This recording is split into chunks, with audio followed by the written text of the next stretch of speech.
Allah ingin agar engkau berserah hanya kepada Dia saja.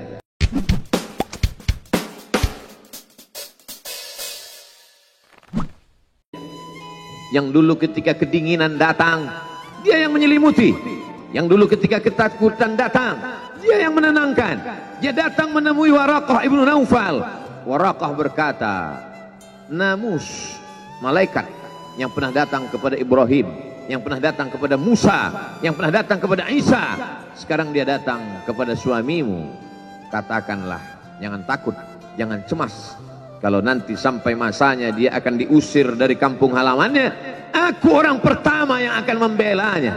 Karena begitu yang kutemukan dalam kitab-kitab suci yang kubaca. Kata Waraqah bin Naufal. Hari itu juga tempat bergantung itu patah. Khadijah menghadap Allah subhanahu wa ta'ala. Tak lagi ada makhluk tempat bergantung. Tak ada lagi ranting tempat berhinggap. Tak ada lagi batang kayu tempat berpegang. Allah ingin agar engkau berserah hanya kepada Dia saja. Tidak ada makhluk. Bersandar kepada makhluk akan kecewa. Bersandar pada kayu yang rindang akan tumbang. Bersandar kepada benda akan binasa. Bersandar kepada sahabat akan berubah menjadi musuh. Bersandarlah kepada Dia, Hayyun Maha Hidup, la yamut, Dia tak pernah mati.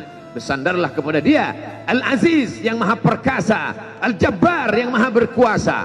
Itu yang diinginkan Allah dari sosok Sayyidina wa Maulana Muhammad sallallahu alaihi wasallam.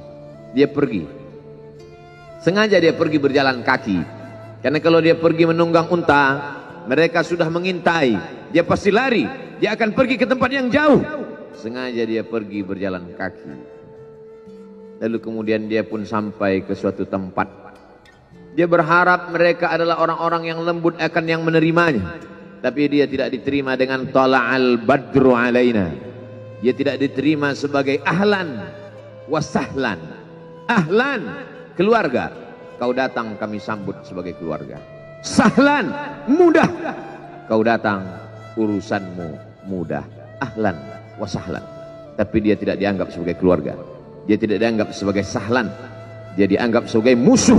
Dia dilempar dengan batu. Dia dilempar dengan kayu. Dia dilempar dengan tulang onta. Apa yang dia lakukan? Dia bersembunyi di balik bukit. Dia angkat kedua tangannya. Ilaika ashku dha'fa quwwati. Kepada engkau saja aku mengadukan kelemahanku. Wa qillata hilati, ketidakberdayaanku. Wa hawani bainan nas, aku hina di tengah mereka. Kalau dulu aku ada tempat bergantung, ada tempat bersandar, ada tempat mengadu, hari ini hanya engkau saja ya. Datanglah malakul jibal, malaikat penjaga segala bukit di atas dunia.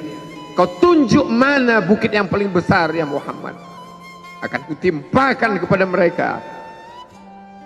Hati yang luka biasanya akan marah, akan kecewa, tapi itu tidak terjadi pada Nabi Muhammad sallallahu alaihi wasallam.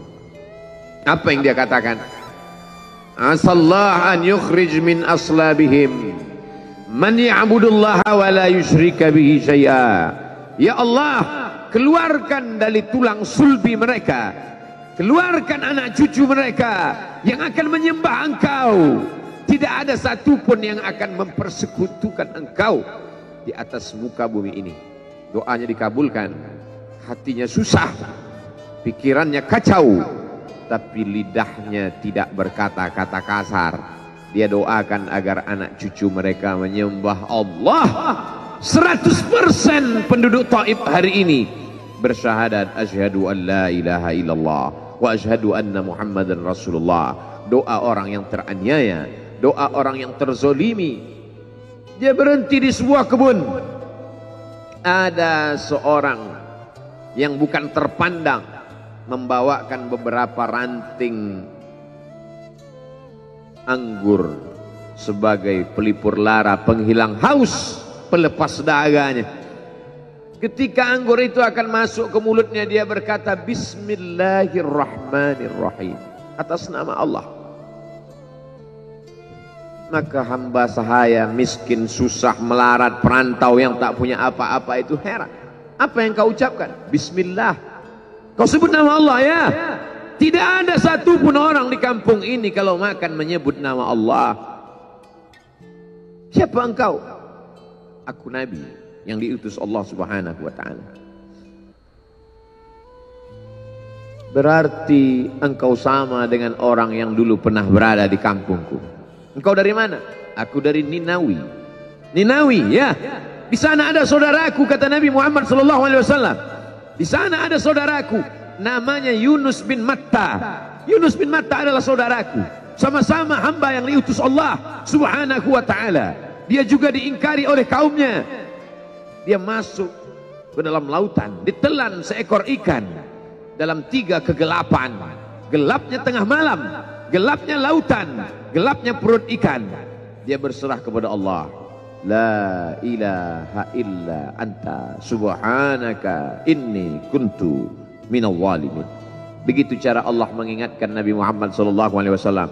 Apa yang kau rasakan hari ini belum ada apa-apanya dengan apa yang pernah dirasakan oleh Yunus bin Matta. Mendengar itu langsung saja Addas bersimpuh sujud mencium lutut Nabi Muhammad sallallahu alaihi wasallam.